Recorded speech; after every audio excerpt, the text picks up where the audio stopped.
What if Abhishek Sharma fails? If Abhishek Sharma fails, other batters are there. The India's strength relies on the quality of spinners we have. That is where lacking in other teams. Problem வந்து பார்த்தா சஞ்சு சாம்சன் வந்து relies on his timing. அவரோட more than his food ஒர்க்கை பொறுத்தவரையும் more relies on his timing. Welcome to beyond boundaries cricket. இன்னைக்கு ஒரு சூப்பரான match நடந்தது. India versus New Zealand second T20 எல்லாம் பார்த்துருப்போம். Extraordinary scintillating performance from India. அதான் நம்ம வந்து 209 டார்கெட்டை வந்து 16th ஓவர்லேயே நம்ம வந்து சேஸ் பண்ணி முடிச்சிட்டோம். இது பார்த்தீங்கன்னா வந்து என்னன்னா வந்து ஃப்ரம் 6 for 2 அந்த மாதிரி சுச்சுவேஷன்ல இருந்து 209 சக்சஸ்ஃபுல்லாக சேஸ் பண்ணது வந்து for any full member team இதுதான் வந்து மோஸ்ட் சக்சஸ்ஃபுல் சேஸ் அப்படிங்கிறத ஒரு ஸ்டாட்டு.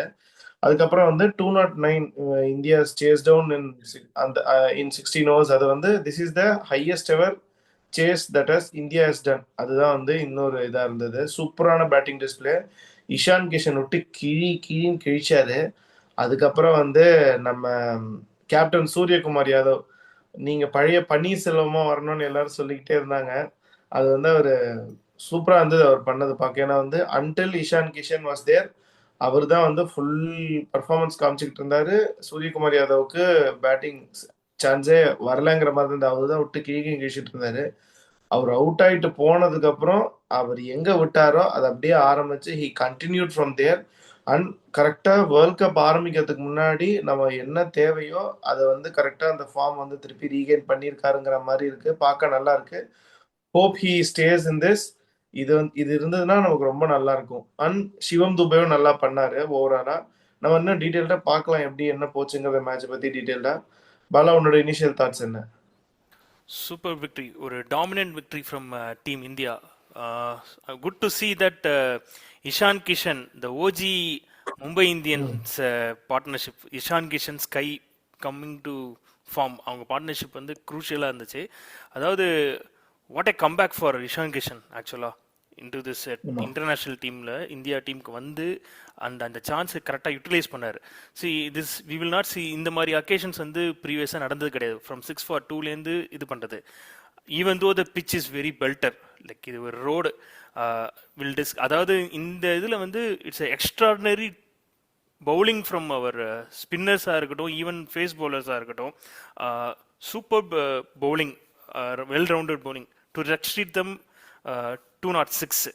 ஏன்னா ஒரு கட்டத்தில் பார்த்தா தேர் கோயிங் ஃபார் 230 240ங்கிற இதில் வந்து அந்த இன்ட்ரெஸ்டில் வந்து ஈவன் ஸ்டார்டிங் 3 overs 42 இருக்கும்போது ஒரு shut down over from Harshit Rana, ஒரு maiden over with his extraordinary record against Conway வந்து போனாலே விக்கெட் எடுத்துறாரு கான்வே. இதுக்கு சூப்பர். அதாவது அந்த hit the deck skills with defensive mind set, slower cutter போட்டது, அந்த விக்கெட் எடுத்ததுலாம் சூப்பராக இது பண்ணார் Harshit Rana in starting. Again அதுக்கப்புறம் ஒரு எப்பப்பெல்லாம் ஒரு கிரைசிஸ், ஒரு ஒரு டஃப் சுச்சுவேஷனோ அப்போல்லாம் வந்து வருண் சக்கரவர்த்தி உள்ளே கொண்டு வராரு. கரெக்டாக அவரும் வந்து ஒரு ஷட் டவுன் ஓவர் போடுறாரு. இந்த நெக்ஸ்ட் ஓவரே வந்து பார்த்தா அவர் வந்து விக்கெட் எடுத்துகிட்டு போனார். ஓகே, என்ன சேஃபைட் விக்கெட் எடுத்தது, அதுவும் குரூஷியல். அதுக்கப்புறம் ரன்ஸ் ஏறிடுச்சு. திருப்பி அங்கேருந்து குல்தீப் யாதவ் வந்தார். குல்தீப் பிலிப்ஸுக்கு போட்ட பால் இருக்கு பாரு, அது வந்து செம எக்ஸ்ட்ராடினரியான இது. ஏன்னா பிலிப்ஸுக்கு போட்டது வந்து அவர் யூஸ் பண்ண விதம் வந்து அகெயின்ஸ்ட் ரச்சின் ரவீந்திரா வந்து அந்த foot movement closer to the stumps release பண்ணார். ஓகே, ஃபார் அகெயின்ஸ்ட் பிலிப்ஸ் அந்த விக்கெட் வந்து பார்த்தா வைடர் ஆஃப் இதுலேருந்து ரிலீஸ் பண்ணி ஃப்ளைட் பண்ணி டிப் ஆகி kind of slight settled changes with அந்த கூகுளி இதில் விக்கெட் எடுத்தார். பிலிப்ஸோட விக்கெட் இது பண்ணார். ஸோ சூப்பராக யூஸ் பண்ணார். ஈவன் ரச்சின் ரவீந்திராவுக்கு பார்த்தா இங்கே ஒன்ஸ் ஹி செட்டில்டு, அவரோட பெரிய ப்ளஸ் பாயிண்டே ரச்சின் ரவீந்திராவுக்கு வந்து பால் எல்லாமே இன்கமிங் வர்றதுனால இன்டு த ஹிட்டிங் ஆர்க் போடுறதுனால நம்ம பர்சன்ஸ் எல்லாருமே பவுலர்ஸ் வந்து ஈஸியாக ப்ரெடிக்ட் பண்ணிட்டாங்க, புரிஞ்சுக்கிட்டாங்க. அவருக்கு வந்து கரெக்டாக இன்டு த ஹிட்டிங் ஏரியா இருக்கக்கூடாது, ஒய்டர் ஆஃப் த ரிலீஸில் போடணுன்னு. அதை சூப்பராக குல்தீப் யாதவ் போட்டு விக்கெட் எடுத்தார். பாலும் டேர்ன் ஆச்சு அந்த ஒய்டர் ஆஃப் இதில். ஸோ இன்ஸ்டன்சஸ் பார்த்து அவங்க நல்லா போயிட்டு இருக்கும்போது கரெக்டாக பிரேக் த்ரூ கொடுக்கறதுக்கு அங்கங்கே பிளேயர்ஸ் வந்து பெர்ஃபார்ம் பண்ணாங்க. ஈவன் அதுக்கப்புறமும் ஒரு மிச்சல் வந்து ஒரு நல்ல பார்ட்னர்ஷிப் ஸ்ட்ரெச் பண்ணாலும் ரச்சின் ரவீந்திராவோட அங்கே சிவம் தூபே வந்தார், வந்து Mitchell wicket. Shivam Dube is a silent performer, யாருமே அதிகமாக பேச மாட்டாங்க. ஆனால் சிவம் தூபே பண்ணுற ஒர்க் இருக்கு பாரு, எக்ஸ்ட்ராடினரி ஒர்க். எப்பப்பெல்லாம் தேவைப்படுதோ வந்து விக்கெட் தேவைப்பட்டுச்சுன்னா கண்டிஷன்ஸ் ஆஃபர் பண்ணா நம்ம ஃபைனல் ஏஷியா கப் ஃபைனல்ல பவர் பிளேலையும் bowling போட்டிருக்காரு. So his utilising his skills to the maximum லெவலுக்கு அவரோட பவுலிங் ரிசோர்ஸை சூப்பராக இது பண்ணியிருக்காரு. On a good final Asia cup ஃபைனலில் க்ரூஷலாக அந்த பேட்டிங்லையும் கான்ட்ரிபியூஷன் பண்ணியிருக்காரு. இன்னைக்கும் அந்த இது தெரிஞ்சிச்சு, பேட்டிங் கான்ட்ரிபியூஷன்ஸ் இருக்கு. So it's a very good to see his effort. And Hardik Pandya, அதாவது இன்னைக்கு பார்த்தா ஹர்திக் பாண்டியாவோட பவுலிங் சூப்பராக இருந்துச்சு. இந்த மாதிரி கண்டிஷன்ஸ், ஒரு பியூர் பேட்டிங் கண்டிஷன்ஸில் லெஸ் தென் 10 எக்கானமி வச்சுக்கிறது பெரிய கிரேட். அது இன்னைக்கு அவர் ஒன் ஆஃப் ஆஃப்டர் நம்ம ஸ்பின்னர்ஸுக்கு தவிர அவரும் லெஸ் தென் 10 எக்கானமியில் வச்சிருக்காரு. கீ டிஃபரன்ஸே பார்த்தா நம்ம பவுலிங்க்கும் அவங்க பவுலிங் தான். நம்மளோட ஸ்பின்னர்ஸோட இது பாரு, 2 பேரும் 8.5 எக்கானமியில் போட்டிருக்காரு அலாங் வித் ஹர்திக் பாண்டியா. அங்கே கான்ட்ரரி, அவங்க ஸ்பின்னர்ஸ் கண்ட்ரோல் பண்ண முடியல. அங்கே ஒன்லி பவுலர் ஜேக்கப் டஃபி மட்டும்தான் எக்ஸ்ட்ராடனரி ரெக்கார்ட். வீணோ அவர் போன வருஷத்துலேருந்து சூப்பராக பண்ணிட்டு வராரு. First 3 overs extraordinary and hit to the டெக்ஸிகல்ஸ் பால் நிப்பிங் பேக்கு எல்லாமே சூப்பராக இருந்துச்சு. And beautiful batting from Suryakumar Yadav. எனக்கு என்ன பிடிச்சிருந்துச்சுன்னா சூரியகுமார் யாதவ் அந்த இந்த சைடு வந்து இஷான் கிஷன் அந்த ஜக்காரி ஃபோல்க்ஸ் ஒவ்வொரு டேக் ஆன் பண்ண விதம் இருக்கட்டும், அந்த தேர்ட் அவர் ஜக்காரி ஃபோல்ஸ் வந்தோடனே ஆக்சுவலி அது ஒரு மிஸ்டேக்குன்னு நான் ஃபீல் பண்ணுறேன். ஏன்னா mat Henry is a very good power play bowler. Conditions வந்து இந்த மாதிரி இந்த டியூ வேற நம்ம ஃபர்ஸ்ட் இன்னிங்ஸில் இருக்கும்போதே டியூ ஹெவியாக இருந்துச்சு. ஸோ பால் ஓல்ட் ஆகாது. It is very tough for him to continue அந்த ஃபேஸில் இருக்கும்போது. அப்போ வந்து மேட் ஹென்ரியை கண்டினியூ பண்ணியிருக்கணும். ஃபர்ஸ்ட் ஓவர் நல்லா போட்டிருக்கும் போது மேட் ஹென்ரியை கண்டினியூ பண்ணியிருக்கணும், ஜேக்கப் டஃபி அப்படியே கொண்டு போயிருக்கணும். அவர் தேவையில்லாமல் நியூ பவுலர் ஜக்காரி ஃபோல்கஸ் அவர்கிட்ட வந்து ஸ்பேஸும் கிடையாது, லெஸ் தென் 120 அந்த இதில் தான் போடுறவர். ஸோ இஸ் அவுட் ஆஃப் இது நியூ டு இந்தியன் கண்டிஷன்ஸ்னால செம்மையாக அடிச்சிட்டாரு. பால் ரொம்ப வித்தும் கொடுத்ததுனால அந்த ஓவர் 24 ரன்னு. அதுக்கப்புறம் பவர் பிளே எப்போதுமே வெரி டஃப் ஜாப். என்னன்னா இந்த மாதிரி பிக்சர்ஸ்ல வந்து ஒரு ஓவர் நல்லா போடலாம். சாண்ட்னரே 3 பால் நல்லா போட்டார், டாட் வச்சார் இஷான் கிஷனுக்கு. அடுத்த 3 பால் 4 கண்டினியூஸா. எங்க இதுனா அங்கதான் பியூட்டிஃபுல்லா சூரியகுமார் யாதவருக்கு ஒரு பால் ஃபுல்லர் போட்டாரு, அழகா ஆன் டிரைவ் ஆடினாரு. அதுலேருந்து அவர் கான்ஃபிடன்ஸ் இட்டாச்சு. 10 பால் 10ன்னு இருந்து ஸ்மார்ட்டா அவருக்கு சிங்கிள்ஸ் ரொட்டேட் பண்ணி சாண்ட்னர்லாம் போடும்போது லெஃப்ட் ஹேண்டர் டேக் ஆன் பண்ணட்டும்னு Ishan Kishan the way he pulls எக்ஸ்ட்ராடனரியா இருக்கு. அண்ட் ஆஃப் சைட் கேமும் நல்லா டெவலப் பண்ணிட்டாரு. அவரோட ஹிட்டிங் ரேஞ்சின் ஆஃப் சைடும் டெவலப் பண்ணிட்டாரு. அண்ட் சூரியகுமார் யாதவும் பார்த்தோம்னா வெயிட் பண்ணி ஸ்மார்ட்டா ஹேண்டில் பண்ணாரு. ஒன்ஸ் டைம் எடுத்துக்கிட்டு கரெக்டா எந்த பவுலர் அடிக்கணும்னு ஜக்காரி ஃபோல்ஸ் திருப்பி நெக்ஸ்ட் ஓவர் வரும்போது, அவரோட செகண்ட் ஓவர் கொண்டு வரும்போது 25 runs with all round of shots அவர் இது பண்ணாரு, அடிச்சாரு. So these are the things my thoughts. True தான் நீ சொன்ன மாதிரி. இது இருந்தது ஓவரால் ஒரு பியூர் பேட்டிங் டிஸ்பிளேவா இருந்தது.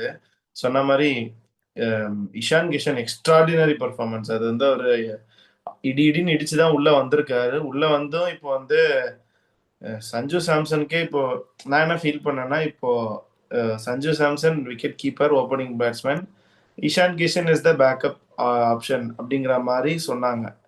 ஆனா இப்போ சஞ்சு சாம்சன் ஆடுற விதத்தை பார்க்கும்போது, இப்போ எனக்கு அடுத்து திலக் வர்மா உள்ள வந்துட்டாருன்னா காம்பினேஷன்லாம் இப்போ பார்க்கும்போது, இப்போ Ishan Kishan is our primary keeper, Sanju Samson is the backup கீப்பர்ங்கிற சுச்சுவேஷன் போயிடுமோங்கிறதா என் பயமா இருக்கு. நீ சஞ்சு சாம்சனோட ப்ராப்ளம் ஏன்னா அவர் அடிக்கும் போது ஷாட் பார்க்க ஐயோ பா சூப்பரா இருக்குல்ல அப்படிங்கிற மாதிரி இருக்கு. அடுத்த பால்ல விட்டோம்னா ஐயோ பா என்னடா இது இப்படி ஆடுறான்னு அந்த கோலமா கோக்கில டைலாக் மாதிரி தான் இருக்கு அவர் பேட்டிங். டக்குன்னு பார்க்க ஒரு செகண்ட் வாவுன்னு இருக்கு, இன்னொரு செகண்டே ரொம்ப அப்படியே டக்குன்னு இறங்குது. அது என்ன ரீசன்? அதாவது அவரோட ப்ராப்ளம் வந்து பார்த்தா சஞ்சு சாம்சன் வந்து ரிலைஸ் ஆன் இஸ் டைமிங். அவரோட மோர் தென் இஸ் ஃபுட் ஒர்க்கை பொறுத்தவரையும் more relies on his timing. In case ball வந்து ஒரு 2 ஃபேஸ்டு இல்லை பாலோட ஃபேஸ் வேரியேஷன்ஸ் இருந்துச்சுன்னா அதை அட்ஜஸ்ட் பண்ணிக்கிற விதம் இருக்கணும். And years a very beautiful down swing of the bat இருக்கு. ஸோ என்ன ஆகுதுன்னா அவரோட வெயிட் எல்லாமே வந்து ப்ரிடானமெண்ட்லி பேக் ஃபுட்டில் இருக்கிறதுனால அதில் போடுறதுனால என்ன ஆயிடுது, அவருக்கு வந்து அந்த டவுன் ஸ்விங்கில் ரிலீஸ் பண்ணும்போது லேட் ஆகுது. Timing becomes late. இன்னைக்குமே பால் வந்து லேட்டாக பிக் பண்ணி இது பண்ணதுனால தான் மிஸ்கியூ ஆகி அவுட் ஆனார். போன மேட்சும் அதே மாதிரி தான் அந்த மிஸ்கியூ ஷாட்டாக இருக்கட்டும். அண்ட் இன்னொரு விஷயம் என்னன்னா, இன்னைக்கு வந்து square of the wicket side வந்து பிக்கர். ஓகே, அந்த ஒரு எக்ஸ்ட்ரா ஒரு 7-8 மீட்டர்ஸ் டிஸ்டன்ஸ் அதிகமானால இன்னைக்கு வந்து ஒரு கேட்ச் டிராப் பண்ணிட்டாங்க. இன்னைக்கு அபிஷேக் சர்மா அவுட் ஆனதும் அதுதான் miss timing. But it happens. T20 பொறுத்தவரையும் இந்த மாதிரி இது ஆகிற சான்ஸ் இருக்கு. But how fast he works on his timing, அதுதான் matter. If he times well, Sanju Samson will be a different player. Once he set, அவரும் வந்து பிகினிங்ஸ் ஆடக்கூடியவர். என்ன ஒரு ப்ளஸ் பாயிண்ட்னா இந்த பேட்டிங் ஆர்டரில் பார்த்தா எல்லாருக்குமே லைசன்ஸ் இருக்கு. இந்த டாப் 3 வந்து ஒருத்தருக்கு செட் ஆனாலே they will cross big score. அந்த ஒரு அவங்க வந்து விக்கெட் போனாலும் கவலைப்படுறது இல்லை. நம்ம லாஸ்ட் மேட்சும் பார்த்தோம், விக்கெட் போச்சு, ஆனால் அபிஷேக் சர்மா அந்த சைடு வந்து ரன் அடிச்சிட்டு இருந்தாரு. சூரியகுமார் யாதவ் வந்து ஸ்டேக்கிங் இஸ் பேக் சீட், அதாவது வந்து அவர் வந்து ஆங்கரிங் ரோல் பண்ணிட்டு இருக்காரு. ஓகே, இவங்க டேக் ஆன் பண்ணும்போது அவர் ஆங்கரிங் பண்ணார். போன மேட்சும் 99 பார்ட்னர்ஷிப் ஸ்டிச் பண்ணார் அபிஷேக் சர்மாவோட. இந்த மேட்சும் பியூட்டிஃபுல்லா வந்து இஷான் கிஷனோட ஒரு பார்ட்னர்ஷிப் இது பண்ணார். அதுல மெஜாரிட்டி ஆஃப் ரன்ஸ் ஸ்கோர் பண்ணது இஷான் கிஷன். ஒன்ஸ் அவர் செட் ஆனதுக்கு அப்புறம் இன்னைக்கு அடிச்ச விதம் தான் சூப்பர். அதுவும் பியூட்டிஃபுல்லான விஷயம் என்னன்னா டவுன் டவுன் ஏரியாஸ்ல அடிக்கிறது, அதாவது ஸ்ட்ரைட் ஆஃப் த விக்கெட்ல ஆடின விதம் தான் வந்து சூரியகுமார்கிட்ட plus point. And peak Suryakumar Yadav அவரோட முக்காவாசி ஆஃப் ரன்ஸ் வந்து ஆஃப் சைட்ல இருக்கும், அது இங்க வந்துட்டு இருக்கு. ஸோ இஸ் ஆஃப் சைட் கேமும் slowly coming up, which is a very good sign. Is in good ஃபார்ம்ங்கிற ஒரு இது தெரியுது. ஸோ சஞ்சு சாம்சன் இஃப் அவர் அந்த இன்கமிங் டெலிவரிஸ் இதெல்லாம் கொஞ்சம் டைமிங் கொஞ்சம் பெர்ஃபெக்டா இது பண்ணார்னா you will also been back. True அதான். அதாவது இது வந்து சூரியகுமார் யாதவ் வந்து சொன்ன மாதிரி அவர் வந்து நான் ஃபார்ம் அவுட்லாம் இல்ல ரன்ஸ் தான் இல்லைங்கிற மாதிரி சொன்னாரு. அப்ப எல்லாம் கிண்டல் கூட அடிச்சாங்க. பட் அது வந்து இப்போ தட் இஸ் ட்ரூங்கிற மாதிரி தான் தெரியுது அவர் பண்றப்ப. அவர் ஹீஸ் ஸ்டார்டிங் டு ஸ்கோர் ரன்ஸ்ங்கிறப்போ அந்த குரூஷியல் பார்ட்னர்ஷிப் பில்ட் பண்றது போன மேட்ச் நீ சொன்ன கரெக்டா சொன்ன, போன மேட்ச் இருக்கட்டும் இந்த மேட்ச் இருக்கட்டும் எல்லாமே he's getting back to the form in the crucial time which is very important for India. அது ரொம்ப நல்லா இருந்தது பார்க்க. அதான் இப்போ like what could have New Zealand என்ன கரெக்டா பண்ணிருக்கலாம், what they could have done different. Like இப்போ என்னன்னா நம்மளோட பேட்டிங் லைக் அவங்க we took on அப்படிதான் இருந்தது bowling.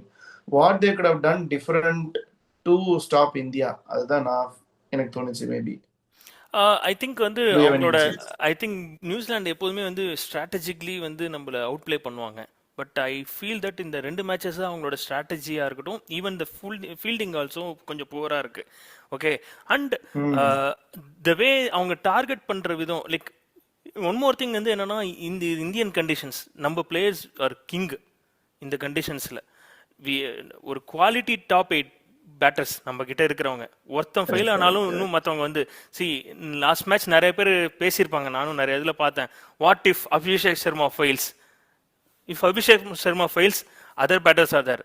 The India's strength relies not on our Abhishek Sharma. Abhishek Sharma batting is very important, crucial. ஆனா நம்மளோட பவுலர் இருக்காங்க பாரு, அந்த quality of spinners we have, that is where lacking in other teams. Mitchell Santner இன்னைக்கு எக்ஸ்ட்ராடினரியா batting ஆனாரு. அவரோட batting வந்து லாஸ்ட் இயரே எக்ஸ்ட்ராடினரியா இருந்திருக்கு. ஓகே, கன்சிஸ்டண்டா லாஸ்ட் 6 மேட்சஸா சூப்பரா ஆடி இருக்காரு பேட்டிங் வைஸ். பட் பவுலிங்ல தான் மேட்டர். எந்த விதத்துல அந்த சூரியகுமார் ஆப்ரேட்டிங் அவர் பவுலர்ஸ் எக்ஸ்ட்ரீம்லி வெல். தேவைப்படும் போது அந்த பவுலர்ஸை கரெக்டா பிரேக் த்ரூக்கு கொண்டு வராரு. சிவம் தூபே எங்க யூஸ் பண்ணணும்னு கரெக்டா யூஸ் பண்றாரு. அடிக் பாண்டே எப்ப யூஸ் பண்ணணும்னு பண்றாரு. எப்ப வருண் சக்கரவர்த்தி ஒரு கிரைசிஸா இருக்கும்போது, இப்ப வருண் சக்கரவர்த்தியை நம்ம வந்து எங்கெல்லாம் யூஸ் பண்ணிருக்கோம்னா லாஸ்ட் 5 T20s பார்த்தா பவர் பிளேல இது பண்ணும்போது ஸ்கோர் கார்டு வந்து 38 for 0 இருக்கும்போது வருவாரு, 30 for 4 இருக்கும்போது வந்திருக்காரு, 67 for 0, 50 for 2, இந்த மாதிரியான ஒரு பொசிஷன்ல வந்து வந்துட்டு இருக்காரு. இன்னைக்கு ஒரு 43 for 1. the way they started was really super. அங்க வந்து அர்ஷித் ராணா பிரேக் த்ரூவா இருக்கட்டும், வருண் சக்கரவர்த்தி அந்த சீக்வன்சிங் ஆஃப் ஆர்டர் இருக்கு பார், அதுதான் மேட்டர். அந்த பவுலர்ஸ் யூஸ் பண்ண விதமா இருக்கட்டும்.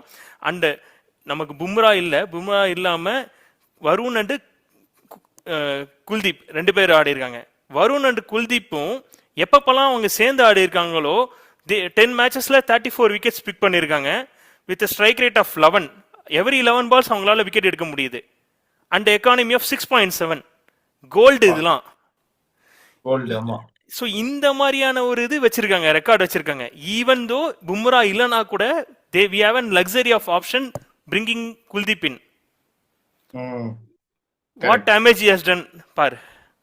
Not in his great position. அவரோட மைண்ட் செட் நீ பாரு, கான்ஃபிடன்ஸ் லோ கான்ஃபிடன்ஸ்லேருந்து இன்னைக்கு வந்து நான் தாண்டா ஆளுன்னு வந்து காமிச்சிருக்காரு. Correct and match. Power play is a very important. நான் அப்போலேருந்தே சொல்லிட்டு இருக்கேன், ஏஷியா கப் டைத்துலேருந்தே சொல்லிட்டு இருக்கேன். Those who are win the battle in power play high chances of winning the game. இன்னைக்கும் அதான் நடந்திருக்கு. 6 for 2லேருந்து 75 ரன்ஸ் நம்ம பவர் பிளே அடிச்சிருக்கோம், அவங்க 64 ரன்ஸ், இதுலயே 11 ரன்ஸ். அதுக்கப்புறம் அப்படியே பில்ட் பண்ணி போயிட்டாங்க. அவங்க மிஸ் பண்ணிட்டாங்க 98 for 2லேருந்து அவங்க அந்த இதை மிஸ் பண்ணிட்டாங்க. So these are the key things. True true true அதான் அதான் கரெக்ட்லி. நம்ம இப்போ if you discuss detailed about நம்ம செகண்ட் மேட்ச்னா நம்ம நெக்ஸ்ட் வந்து அடுத்து குவஹாத்தியில நடக்குது. ஸோ அதான் இப்போ இந்தியா ஹை ஆன் கான்ஃபிடன்ஸ் இருக்காங்க. அடுத்த மேட்ச் வரைக்கும் திலக் வர்மா கிடையாது. ஸோ காம்பினேஷன்ல எந்த சேஞ்சஸும் இருக்காது. ஸோ அதான் next match maybe Shreyas Iyer சும்மா for the sake of trying பண்ணுவாங்களா, இல்லை they'll mostly they'll go the same eleven, but for the sake of try பண்ணுவாங்களா? ஏன்னா அதுக்கப்புறம் ஸ்ரேயஸ் ஐயர் இருக்க மாட்டாரு ஸ்குவாட்ல. இல்லை எனக்கு தெரியல ஸ்ரேயஸ் ஐயர் வந்து கொண்டு வருவாங்களான்னு. ஏன்னா ஒன் மோர் திங் என்னன்னா, லாஸ்ட் மேட்ச் ரிங்கு சிங் ஆடின விதமாக இருக்கு பாரு, எக்ஸ்ட்ராடினரி. அண்ட் அவரும் வந்து ஒரு underrated in terms of finishing the ஜாபாக இருக்கட்டும். இப்போ அவங்க போன மேட்ச் பண்ண மிஸ்டேக்கும் ஒரு விஷயம் என்னன்னா, மிட்சல் லாஸ்ட் ஓவர் போட்ட விதமாக இருக்கட்டும், அந்த எக்ஸ்பெரிமெண்ட். சாண்டனர் வந்து நல்லா மேட்ச் போயிட்டு இருக்கும்போது தேவையில்லாம உள்ள வந்து போடுறது. இஷான் கிஷன் அப்பதான் வந்துட்டாரு, லான்ச் பண்ணிட்டாரு. இஃப் இஷான் கிஷன் ஸ்ட்ரகிளிங் அந்த டயத்தில் சாண்டனர் உள்ள வர்றது வந்து ஓகே. இஷான் கிஷன் ஃபயரிங் இருக்கும்போது அதுவும் லெஃப்ட் ஆர்ம் ஆப்ஷன், அங்கே தான் ப்ராப்ளம் டியூ இருக்கிற டயத்தில். ஸோ என்னை பொறுத்தவரையும் வந்து பார்த்தா உன்னோட இதுக்கு காம்பினேஷன்ஸில் ஸ்ரேயாஸ் ஐயர் கொடுத்து ஆகணும். பட் இன் பிளேஸ் ஆஃப் யாருங்கிறது எனக்கு பிக் கொஸ்டினாக இருக்குது, எனக்கே தெரில. ஏன்னா those who got the opportunities they done recently well. Rinku சிங்கை போன மேட்ச் நல்லா ஆனார், இந்த மேட்ச் பேட்டிங் கிடைக்கல. சிவம் தூபே சூப்பராக பண்ணிட்டு இருக்காரு. ஆனால் ஹார்திக் பாண்டியா ஒரு மேட்ச் ரெஸ்ட் எடுத்துட்டு ஸ்ரேயாஸ் ஐயர் ஆனால் கொடுக்கலாம். அப்படிதான் for the sake of giving a சான்ஸுங்கிற பட்சத்தில் வந்து ஹார்திக் பாண்டியா வந்து ரெஸ்ட், இன்னைக்கு பும்ரா ரெஸ்ட் கொடுத்த மாதிரி ஹார்திக் பாண்டியா ரெஸ்ட் கொடுக்கலாம்.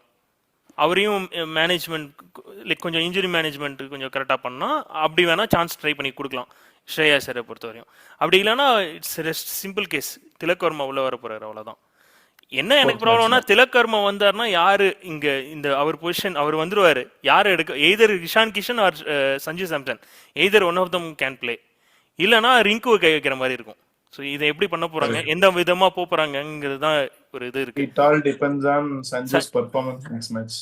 Exactly, Sanju has to utilise his opportunity. இல்லைன்னா has a very like to like ரீப்ளேஸ்மெண்ட்டாக இவர் இருக்காரு, இஷான் கிஷன். ஸோ ஓவரால் ஒரு எக்ஸ்ட்ராடினரி மேட்ச் தான். Plus it is going to be an interesting series to watch out for. Viewers, நீங்கள் என்ன feel பண்ணுறீங்க? How did this match go? Shreyas Iyer வருவாரா நெக்ஸ்ட் மேட்ச்சில்? அப்புறம் வந்து சூரியகுமார் யாதவ், இஷான் கிஷன் அவங்களோட பேட்டிங் எப்படி இருந்தது? நம்மளோட பவுலிங் பர்ஃபார்மன்ஸ், அதை பற்றி நீங்கள் என்ன பண்ணுறீங்க? What New Zealand good do better? அதை எல்லாத்தையும் நீங்கள் கமெண்ட்ஸில் மென்ஷன் பண்ணுங்கள். எங்கள் வீடியோவை லைக் பண்ணுங்கள், ஷேர் பண்ணுங்கள். கண்டிப்பாக பியாண்ட் ஒன் டிஸ்க்கு சப்ஸ்கிரைப் பண்ணுங்கள். தேங்க்யூ.